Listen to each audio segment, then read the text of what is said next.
Hello बच्चों, कैसे हो। गृह विज्ञान के पोषण अध्ययन के अंतर्गत हम अब तक भोजन के पोषक तत्वों के बारे में अध्ययन कर रहे थे। इसी के अंतर्गत आज हम खनिज लवण के बारे में आपको बताएंगे। खनिज लवण शरीर का लगभग 40% आहार जो होता है खनिज लवण से बना होता है। ये हड्डियों का निर्माण और वृद्धि और विकास में सहायक होते हैं।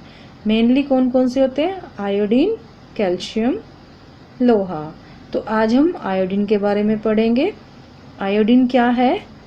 आयोडीन थायराइड ग्रंथि द्वारा उत्पन्न किए जाने वाले पदार्थ जो विशेष रूप से थायरोक्सिन हार्मोन का निर्माण करते हैं, जो कोशिकाओं में होने वाली ऑक्सीकरण की क्रियाओं का नियंत्रित करता है। यह उपापचय को भी प्रभावित करता है और जो ब्लड है, ब्लड में शुगर का लेवल और कोलेस्ट्रॉल को नियंत्रित करता है। तो ये क्या है? आयोडीन।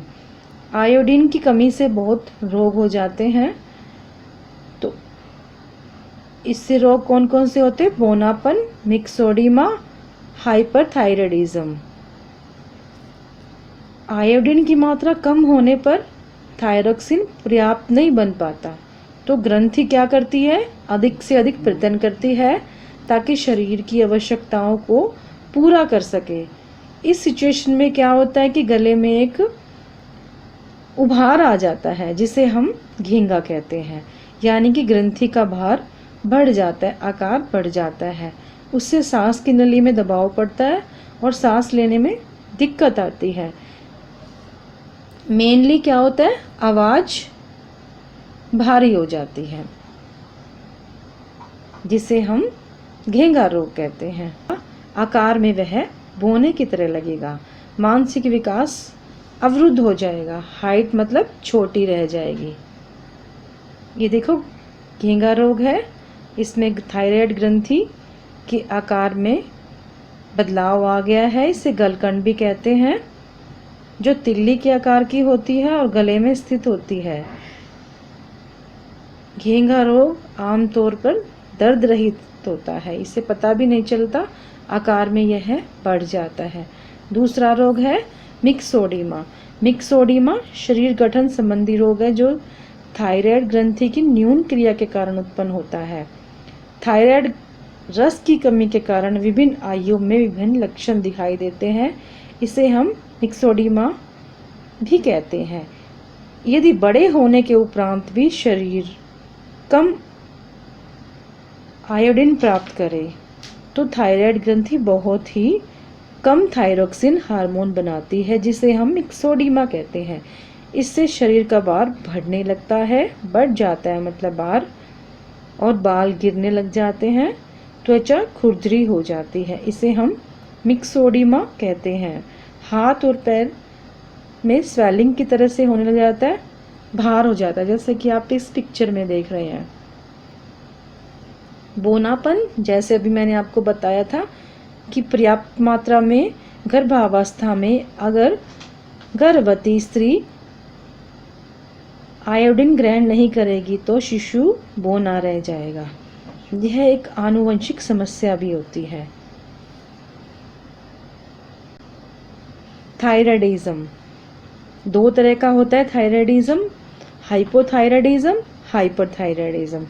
हाइपरथायराइडिज्म में क्या होता है कि आयोडीन की अधिकता हो जाती है।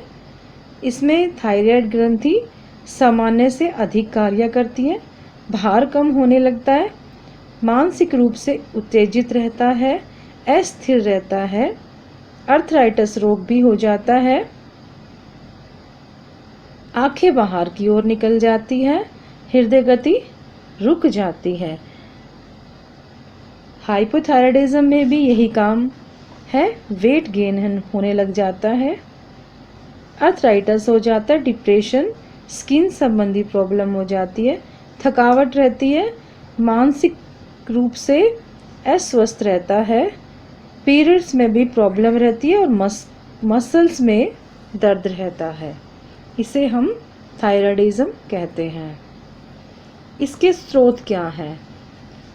खाद्य पदार्थों में आयोडीन की मात्रा इस बात पर निर्भर करती है कि वह कौन सी जगह पे उपजा है, मतलब वहाँ की मिट्टी व जल में आयोडीन का स्तर क्या है।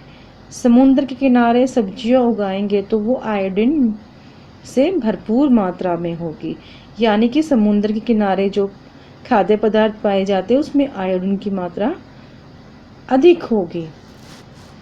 भुने हुए आलू अगर हम रोज खाएं तो उसमें आवश्यक पोषक तत्व मिलते हैं, क्योंकि आलू के छिलके में आयोडीन होता है और पोटेशियम और विटामिन पाया जाता है। इसमें कैल्शियम और विटामिन डी भी पाया जाता है जो हमारी हड्डियों को मजबूत बनाता है।